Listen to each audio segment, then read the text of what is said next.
موقف انا بتلاقي ناس بتخش عندي عايزين يشتغلوا، فبيبعتوا لي مثلا بيبعتوا لي على التيك توك، بيبعتوا لي على لا مش اليوتيوب، اليوتيوب مفيش فيه محادثات، بيبعتوا لي على تيك توك بيقولوا لي مثلا ايه احنا عايزين نشتغل. فانا طبيعي بسالك عن اسمك، سنك، عنوانك، خبراتك السابقه، وايه الشغل اللي انت طالبه مني. انا ما بعترفش بالحته ديت قد كده، بس في ناس طبعا بتطلبها. انا كده كده بشوف ايه خبراتك السابقه، وبناء عليها بديك الشغل المناسب ليك. الشغل المطلوب مني دي انا حاطط الخانه دي ليه؟ عشان ممكن تكون انت اصلا قرفان من كل المجالات اللي انت اشتغلتها وعايز مجال جديد، فعشان كده السؤال ده بيكون موجود.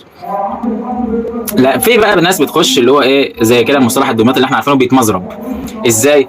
هتلاقيه مثلا داخل بيقول لي انا عايز اشتغل ومش عارف ايه وكده، ممكن يطلب سائق ربع نقل بدون رخصه. لا لا مش للدرجه دي، بس اتوقع ما واحد قبل كده دخل لي كان عايز يشتغل طيار.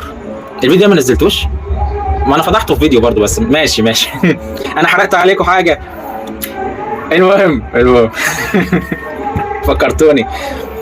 المهم اللي انا كنت عايز احكي فيه، بتلاقي الناس تخش تقول لي ايه، اقول له مثلا ماشي انا عرفت اسمك، سنك، عنوانك. انا مش عايز اعرف عنوانك اللي انت مثلا ساكن في شارع رقم كام، تحت البيت الفين، ولا فوق مين البقال، ولا جنب قهوه ايه. انا مش عايز اعرف كل ده. انا كل اللي محتاجه منك بس انا عايز اعرف انت من الدومات القديمه ولا الجديده ولا راس البر. بس جمصه بقى، الاماكن مثلا اللي تبع كفر سعد، اللي تبع التفتيش، اللي تبع مثلا كفر الغاب، الوسطاني، ماشي انا ببقى عايز اعرف الحاجات دي. بس انا طبعا انت لو قلت لي اسم المركز لوحده ما ده يكفي. تمام. الفكره لو انت لما تخش تقول لي مثلا انك من المنصوره، من الدقهليه، من اي محافظه غير دمياط، انا بسالك سؤال بعد كده بقول لك اشتغلت على النت قبل كده، فانت بتقول لي طب اشتغلت ايه؟ اشتغلت مثلا 1 2 3. انا لو اعرف اجيب لك الشغل ده بقوم مدخلك برضو عندي الجروب، وبعرفك نظام الجروب ايه.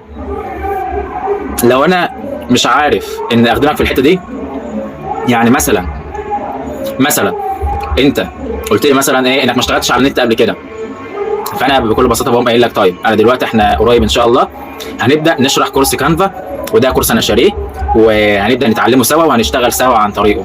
فانت حابب تنضم لينا ولا لا؟ ببعت له اللينك. لا خلاص، ما اقول له خلاص يا باشا كل عام وانت طيب وانا مش عارف اساعدك وخلاص على كده.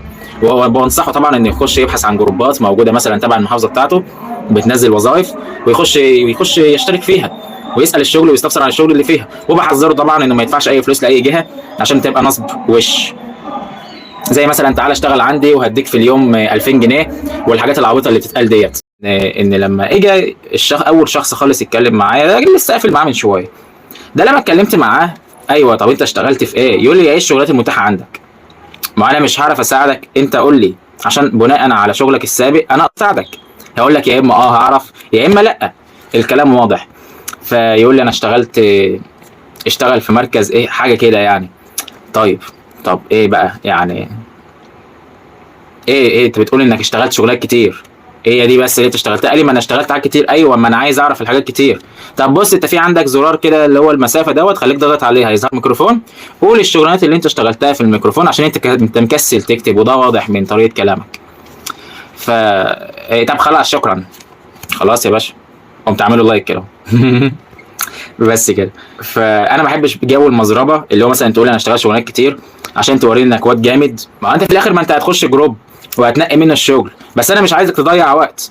انا عايزك تبقى انت مثلا ايه، قلت لي مثلا انك شغال في مجال مثلا وليكن يبقى عايز مصانع، عايز شغل مصانع وانا بنزل مصانع، يبقى تدخل. انما انت تقول لي مجال غير المجالات اللي انا بنزلها، انا اقول لك مش هعرف اساعدك، مش هدخلك عندي وخلاص كملة عدد. لا انا مش محتاج عدد، العدد الحمد لله موجود ومفيش مصلحه من العدد. يعني انا ما يفرقش معايا العدد ان كان كبير ولا قليل، انا اللي يهمني الناس تشتغل بس مش اكتر.